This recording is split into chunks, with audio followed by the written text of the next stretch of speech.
জিন্দাবাদ জিন্দাবাদ জিন্দাবাদ দেশি যুব ছাত্র মঞ্চ জিন্দাবাদ জিন্দাবাদ জিন্দাবাদ জিতু বড়ুয়া হাই হাই হাই হাই হাই জিতু বড়ুয়া হাই হাই হাই হাই হাই জিতু বড়ুয়ার গুন্ডাগিরি না চলিব না চলিব না চলিব জিতু বড়ুয়ার গুন্ডাগিরি না চলিব না চলিব না চলিব দেশি শ্রমিকের অত্যাচার না চলিব না চলিব না চলিব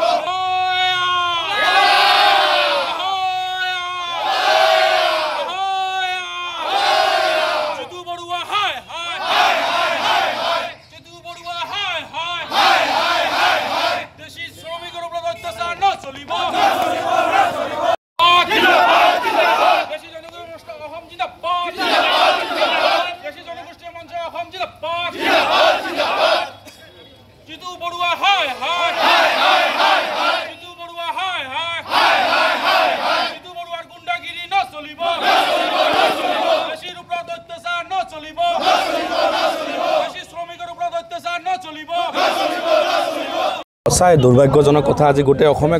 গম পাইছে জাতীয় সংগ্ৰামী সেনা নামৰ তথাকথিত এটা মানে সংগঠনৰ সভাপতি জিতু বৰুৱাই কালি আমি দেখা পাইছোঁ মানকাছাৰ অঞ্চলৰ আৰু ধুবুৰী অঞ্চলৰ কিছু দেশী শ্ৰমিক তাতে কাম কৰিব গৈছিল পেটৰ যাতনাত তাতে কাম কৰিব গৈছিল কিন্তু সিহঁতে দেশী বুলি পৰিচয় দিয়াৰ পিছতো মানে তেখেতৰ ওপৰত মানসিক যিটো যাতনা কৰি তেখেতক অপমান কৰি তেখেতক তাৰ পৰা গতিয়াই খেদাই পঠালে আমাৰ দেশী শ্ৰমিকক এইটো খুবেই লজ্জাজনক একে সুৰতে গোটেই অসমৰ মানুহ এই তথাকথিত সংগঠনৰ আৰু জিতু বৰুৱাৰ বিৰুদ্ধে মাত মাতিছে আমিও মাতিছোঁ আৰু এই ক্ষেত্ৰত মই গোটেই অসমবাসীক এটা কথা ক'ব বিচাৰোঁ যে বিদেশী বিতৰণ আৰু অবৈধ বাংলাদেশী ক্ষেত্ৰত দেশী যুৱ ছাত্ৰ মঞ্চ আৰু দেশী জনগোষ্ঠী মঞ্চ স্থিতি একদম ক্লিয়াৰ যে আমি বিদেশী নাগৰিক বিতৰণৰ ক্ষেত্ৰত একমত কিন্তু খিলঞ্জীয়া সংগঠন এটাৰ সভাপতি হৈ আৰু এটা খিলঞ্জীয়া সংগঠন বা খিলঞ্জীয়া মানুহৰ বিৰুদ্ধে এনেকৈ যে দেশী মানুহৰ বিৰুদ্ধে এনেকৈ কাম কৰিব আমি সঁচাই সপোনতো ভাবিব পৰা নাই এই উদ্দেশ্যত বা ইয়াৰ প্ৰতিবাদত আমি আজি ধুবুৰী জিলাৰ বিভিন্ন দেশী জনগোষ্ঠী মঞ্চ আৰু দেশী যুৱ ছাত্ৰ মঞ্চ জিলা কমিটি আৰু গৌৰীপুৰ তামাহাট আপোনাৰ বটেৰহাট এইবোৰ অঞ্চলৰ আঞ্চলিক ইয়াত একত্ৰিত হৈ এক প্ৰতিবাদ আমি সাব্যস্ত কৰিলোঁ ইয়াৰ পিছে পিছে আমি গৌৰীপুৰ আৰক্ষী থানা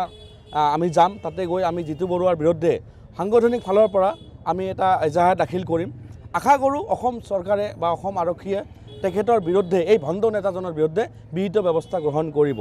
মই তেখেতৰ উদ্দেশ্য জনাব বিচাৰোঁ যে তেখেত আমাৰ দেশী বিষয়ে অলপ অধ্যয়ন কৰক যদি অসমৰ জাতীয় সত্তা বুলি কোৱা গোটেই অসমীয়া জাতিটোৰ কেনেকৈ সৃষ্টি কৰিছে সেই ক্ষেত্ৰত মই তেখেতক জিতু বৰুৱাক জিতু বৰুৱাক মই জনাব বিচাৰোঁ যে আমি টাই অসম মানুহে যেনেকৈ টাই মানুহে নিজৰ ভাষাটো টাই ভাষাটো ত্যাগ কৰি বৰ অসম গঢ়াৰ ক্ষেত্ৰত নিজৰ ভাষাটো ত্যাগ কৰি অসমীয়া ভাষা হিচাপত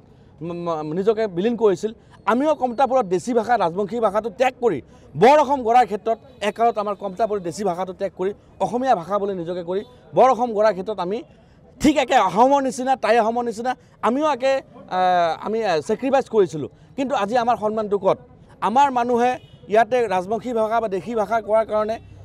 মানে ফ্লুৱেন্স ভাষাত অসমীয়া ক'ব নোৱাৰাত কৈছে অসমীয়া ক'ব নাই সিহঁতে বাংলাদেশী এয়া চৰম অপমান